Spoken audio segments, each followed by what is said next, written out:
Lagundu diezaiogun gure seme-alabei hizkuntza ohiturekin. Lagun artean eta beste hainbat harremanetan euskaraz egitea edo ez egitea ez da aukera bat. Testuinguruak oso baldintzatutako jokabide bat baizik. Merezi du oinarri on bat eskaini eta laguntzeak. Seme-alabeen hizkuntza ohitura direla eta erronka polita eta batzuetan nahiko handia daukagu guraso. Seme-alabeen hizkuntza ohiturak ez dira soilik aukera bat, ez da soilik euskaraz egin nahi dut ez dut egin nahi, baizik testuinguruak oso baldintzatutako jokabide bat izaten da.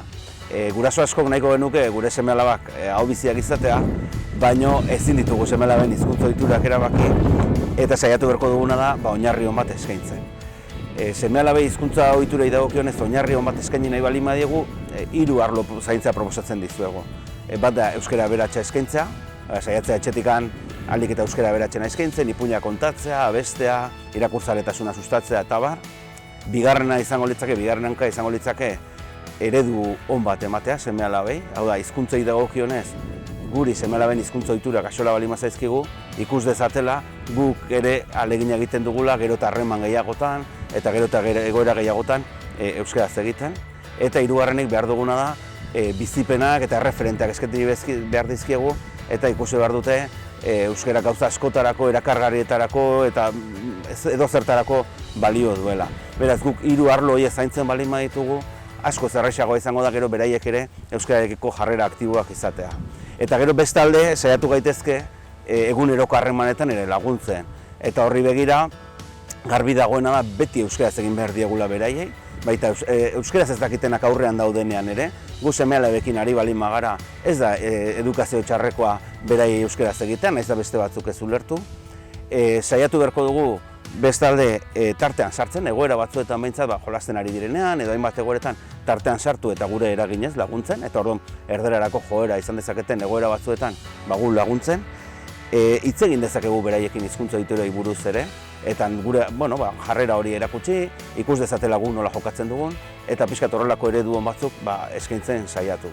Argi izan behar dugu hori ezin dugula seme-alaben hizkuntza ohiturak ezin ditugula erabaki, baina oinarri on bat eskaintzen baldin badiogu, beraien onurarako izango dela. Momentu honetan gure alabak 7 urte bete behar ditu, eta bai ikusi duguna da txikitan euskerara jotzen zuela bai edo bai, eta gero eta gehiago sartzen duela erdera. Orokorrean euskaraz ezagutzen duen jendearekin euskaraz egiten du, eta ezagutzen ez duen jendearekin parkean adibidez lehenengo hitza erdera izaten da. Umeantzako gurasoak eredu garenez, saiatzen gara guk ere euskararen erabileran, adibidez Gasteiz batean, ez da beti erraza, baina lehenengo hitza euskaraz izaten, eta berak ere ikus dezala badagoela jendea euskaraz dakiena eta erabiltzen duena. Bihurtu behar ditugula ere protagonistak. Haiek euskaldunak izaki, haiek protagonista bihurtu besteekiko harremanak euskaraz izateko ahalik eta gehien. Nik berako ohiturian ere alabak adibidez euskaraz dakila eta beti egiten dute berari euskaraz, baina gero besten arten erderaz egiten dute. Eta niretzako oso garrantzitsua da ohiturak hartzera eta berak ohitura. Eta bai nik konturatzen nitzala da zenbat eta hundioa hain, jotzen dula gehiago erderara, euskarara minio. Orduan, nik uste laundu behar diula eta saiatu behar gala, alrebez, bestera iken, bestek saiatu behar dia euskarara iken. Oangoz hemen, testu ingurua o inguruk ez do launtzen, eta oangoz, hola gabiltza. Guk argi genuena hasieratik euskara zela indartu behar genuena.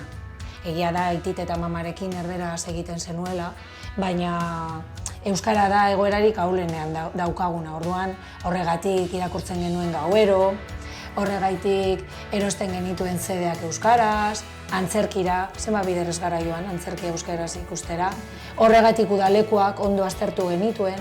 Txikitatik gehien bat haur-hizkuntzan eta gero institutuan eta gehien ardera zein dut. Beti izan ditut lagun pare bat edo euskaraz izaten zutenak eta horiekin ohitura mantendu dut. Baina azkenean inguruak esan duen bezala eragin handia egiten du. Baina beti izan dut gogo hori, ezta? Barnean sentitzen nuen motivazio hori edo euskaraz bizitzeko eta euskaraz bizitzeko aukera hori bilatzen nuen. Adibidez, udalekuetan ez zuk esan duzun bezala, ziren niretzako 2 aste urtean non egin nituen 24 ordu euskaraz, eta beti ematen nuen urte osoa hori itxaroten.